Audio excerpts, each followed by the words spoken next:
여러분 안녕하세요. 쉽고 재밌는 주식 투자의 해법, 성공적인 투자 비법을 전해드리는 하우투스탁의 전혜연입니다.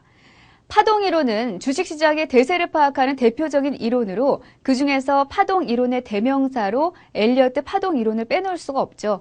엘리어트 파동 이전에도 다른 파동 이론이 있었지만 엘리어트 파동이 나오면서 이전의 모든 파동 이론이 의미가 없어졌을 만큼 주식시장에서 차트 분석 시 엘리어트 파동 이론으로 시장을 예측하는 것은 매우 중요한 작업이 됐습니다. 오늘은 엘리어트 파동 이론의 기본 법칙들에 대해 자세히 살펴보도록 하겠습니다.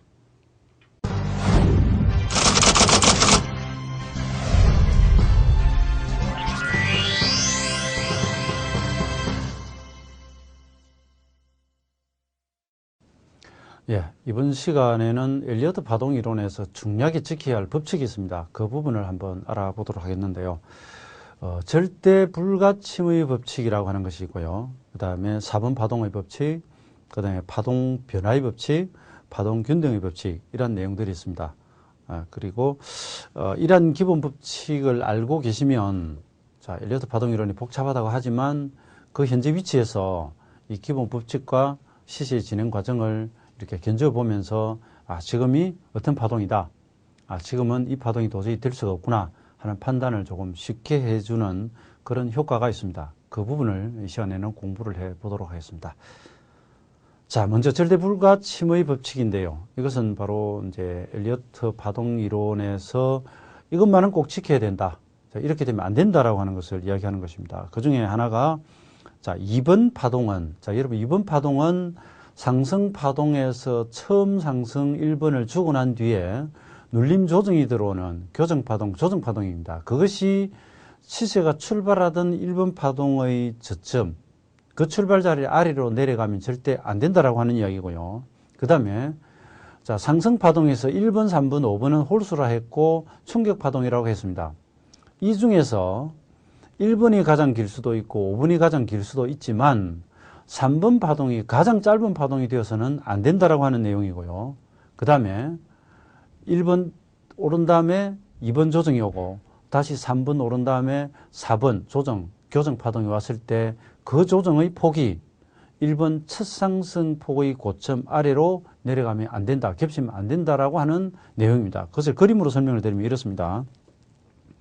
자, 상승 추세는 이렇게 가면서 어쨌든 저점을 올려가고 고점을 올려가는 것이 상승 추세이고 상승 파동의 정상적인 진행 형태가 되겠죠. 그래서 뭔가 하락이 끝나고 우리가 상승의 첫 파동이라고 생각했던 1번이 나온 다음에 그 다음에 1번에 대한 눌림이라고 생각했던 이 파동, 즉 2번이라고 생각한 파동이 종국에는 1번의 출발 지점을 깨트려 버린다고 하면 그것은 바로 상승 과정에서 나오는 자연스러운 눌림이 아니다라는 이야기이기 때문에 당연히 2번은 1번 아래로 내려가면 안 되고, 만약에 2번이 1번 아래로 내려간다면 지금까지 상승 추세 중에 1번이라고 생각했던 이 파동은 1번이 아니라 다른 조정의 일부 파동일 가능성이 높다라고 하는 이야기입니다. 그 이야기고요. 그 다음에 3번 파동이 전체 파동 중에서 가장 짧은 파동이 되어서는 안 된다라고 하는 것은, 자, 파동이 1번이 가장 길 수도 있고 5번이 가장 길 수도 있습니다. 예를 들어서 1번이 가장 긴 파동이라고 한다면 3번은 그래도 5번보다는 커야 되고요. 5번이 가장 긴 파동이라고 한다면 3번은 1번보다는 길어야 됩니다. 즉 3번 파동이 가장 세계 충격 파동 중에서 짧은 파동이라고 한다면 뭔가 우리가 상승 오파라고 생각했던 이 파동이 상승이 아니라 또 전체 하락 중에 되돌아가는 조정 파동, 반등 파동의 일부였을 가능성이 크다라는 것을 보여준다는 것이고요. 그렇게 된다면 당연히 우리가 상승 과정에서 접목시켜 나가던 상승 목표치나 전체의 틀이 전부 달라져 버린다, 이렇게 말씀을 드리겠고요. 그 다음에 4번 파동이라고 생각한 것이 1번 파동과 겹치면 안 된다라고 했는데, 자, 이렇게 통상적인 상승 추세는 이렇게 시원시원하게 고점 저점을 높이는 것은 물론이고 각 직전 파동에 대비해서 그 다음 눌림 파동의 위치가 위에 오는 것이 정상입니다.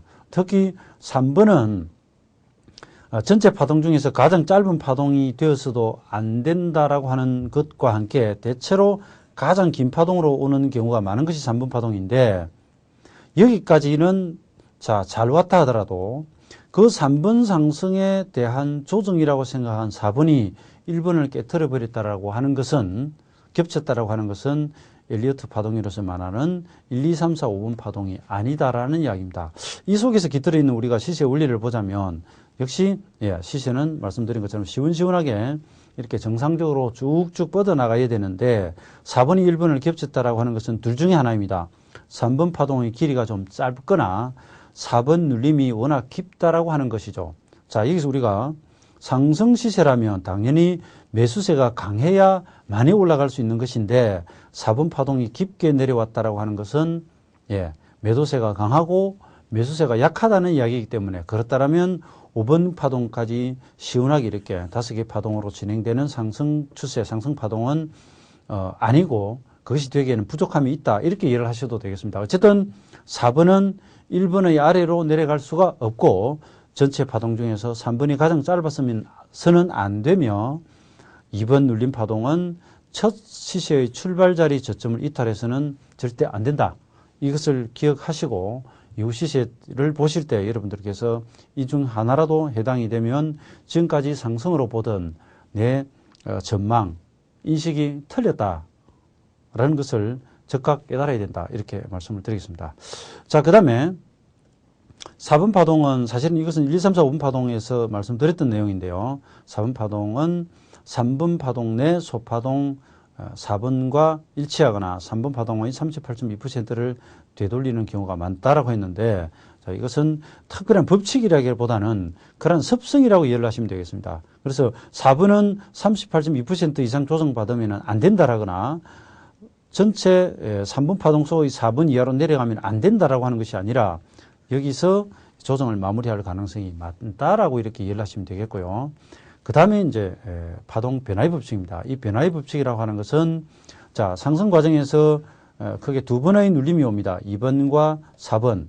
이 눌림 파동이 왔을 때, 조정 파동이 왔을 때, 이 조정 파동은 처음 나온 2번 조정과 두 번째 나오는 4번 파동, 조정 파동은 그 형태가 서로 변화된 형태로 진행되는 경우가 많다라고 하는 겁니다. 이것도 불가침 법칙처럼 반드시 이렇게 되어야 된다라고 하는 것이 아니라 대체로 그렇다라고 이렇게 이해를 하시면 좋겠습니다. 그래서 2번 파동이 저점이 전과 비슷하고 전 고점 정도까지 올라오는 플랫 형태라고 한다면 4번은 전 저점을 깨고 내려가는 N자형 지그재그형 파동이 될 가능성이 높고 그 반대의 경우가 오거나 4번 파동은 혹은 이렇게 5개 파동으로 구성된 삼각형 파동으로 나타날 가능성이 많다.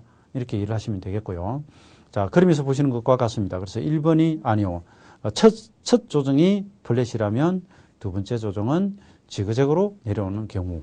그래서 이것을 알고 계시면, 자, 시세가 상승이 진행되는 과정에서 4번 조정이 진행 중이라고 했을 때 1번이 지그재그였다면 이번에는 플랫이거나 삼각형 오파 조정으로 올 가능성이 높다는 것을 미리 좀 짐작을 할 수가 있고요. 그리고 2번 파동이 직전에 플랫 조정을 받았다면 2번 파동은 전 저점을 깨고 내려가는 지그재그이거나 삼각수렴 형태 이런 식으로 미리 좀 우리가 파악이 가능하다는 것이 장점이겠고요. 그 다음에 파동 변화의 법칙 중에 또 한 가지는 2번과 4번이 형태, 즉 지그재그다, 플랫이다 이런 것뿐만 아니라 2번 파동이 아주 복잡하게 나왔다면 4번 파동은 단순형으로 나오기가 쉽고 반대로 2번 파동이 아주 깔끔하게 끝났다면 4번 파동은 다소 좀 복잡한 복합형으로 나올 가능성도 있다. 이 말씀을 드리겠고요. 그 다음에 파동 이론의 기본 법칙의 또 한 가지, 바로 파동 변화의 법칙입니다. 이것은 앞 설명에서 연결이 되는데요.